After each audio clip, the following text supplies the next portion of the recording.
Bundelkhand fast breaking में आप सभी का हार्दिक स्वागत है। आइए नजर डालते हैं आज की इस खास खबर पर। खबर झांसी से है। झांसी जनपद आए स्वतंत्र देव सिंह जल संसाधन मंत्री। सरदार वल्लभ भाई पटेल की मूर्ति का किया अनावरण। मौरानीपुर के गरौठा चौराहे पर आयोजित कार्यक्रम में पहुंचे स्वतंत्र देव सिंह। सुरक्षा व्यवस्था के पुख्ता इंतजाम रहे। बड़ी संख्या में पटेल समाज के लोग उपस्थित रहे। कार्यक्रम को संबोधित करते हुए मंत्री ने अपनी सरकार के कार्य ARBM योजनाओं का गुणगान किया। साथ ही जनता जनार्दन को विश्वास दिलाया कि योगी मोदी सरकार की करनी कथनी में अंतर नहीं है। गुंडे माफिया जेल की हवा खा रहे हैं। आम जनता अपने आप को सुरक्षित महसूस कर रही है। आगामी लोकसभा चुनाव में मोदी जी को आशीर्वाद देने की अपील की। कार्यक्रम में रामा निरंजन, विधायक रश्मि आर्य, जवाहरलाल राजपूत, विधायक गरौठा, जिला अध्यक्ष अशोक गिरी, दिनेश राजपूत नगर अध्यक्ष समेत सैकड़ों कार्यकर्ता उपस्थित रहे।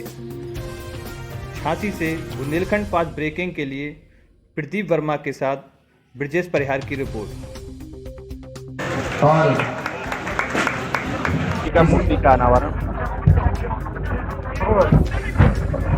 रमा निरंजन जी के द्वारा, RP निरंजन जी के द्वारा, पटेल समाज के द्वारा यहाँ मूर्ति था। उसी कार्यक्रम में आने का सौभाग्य आज मुझे प्राप्त हुआ। सरदार पटेल साहब का जीवन संघर्षों का रहा, आजादी के पहले भी, आजादी के बाद। कई उनके अद्भुत कार्य रहे, चाहे किसान आंदोलन हो, महिला आंदोलन हो, और महिलाओं ने ही, किसान महिलाओं ने उनको सरदार की उपाधि दी। मेयर रहते हुए भी उन्होंने आरक्षण दिया था नगर निगम में महिलाओं को। और विक्टोरिया पार्क जो वहां था, विक्टोरिया पार्क अंग्रेजों का शासन था।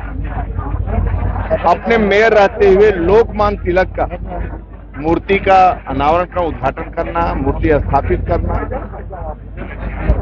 क्या ये राष्ट्र पुरुषों से एक संदेश जाता है समाज में।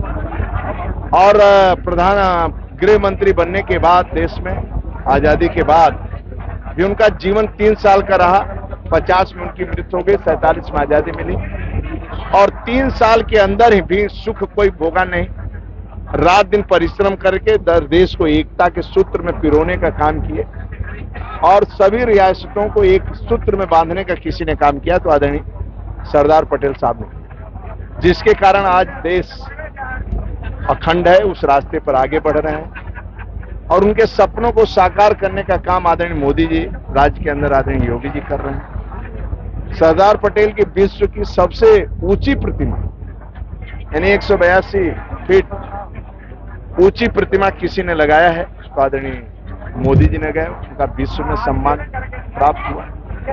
और आज जहां मूर्ति स्थापित है वो पर्यटक स्थल भी है, पूरी दुनिया से लोग आते हैं वहां पर। उनकी जो सोच थी, कश्मीर में समस्या, महिला आरक्षण, आज आदरणीय मोदी जी उसको कर दिए, यानी कश्मीर समस्या भी परमानेंट के लिए समाधान कर दिए, धारा 370 हटाकर।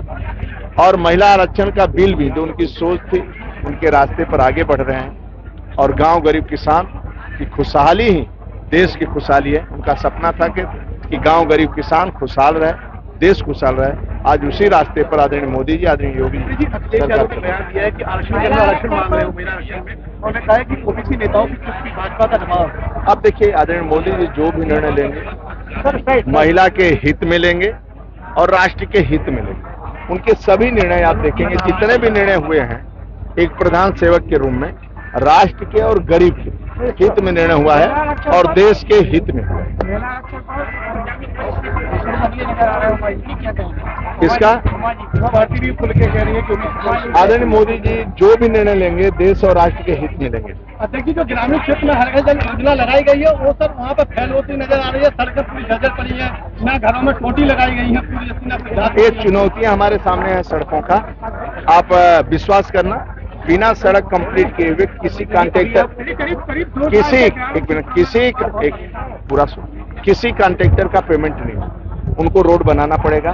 और सबसे बड़ी बात है, अच्छाई क्या है, इन्हीं कंपनियों को 10 साल तक इनको देख रेख में करना है। यदि पाइपलाइन टूटेगी तो इन्हीं को बनवाना है। तो गांव वालों को भी देखिए, जिसमें जन आंदोलन होता है वो गांव शुरू, जिस गांव में टंकी पाइप ये बिछ चुकी है, टोटी भी मान लो 11,000 के पड़ता है, यानी पाइपलाइन सबका खर्चा मिला के वो टोटी 11,000 के पड़ता है। वो टोटी न टूटने पावे, जिसके घर पर टोटी लगे उस टोटी को सुरक्षित भी रखने का काम गांव वालों का है।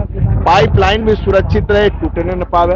हाँ, लीकेज होगा, ये होगा तो पेनाल्टी लगेगी।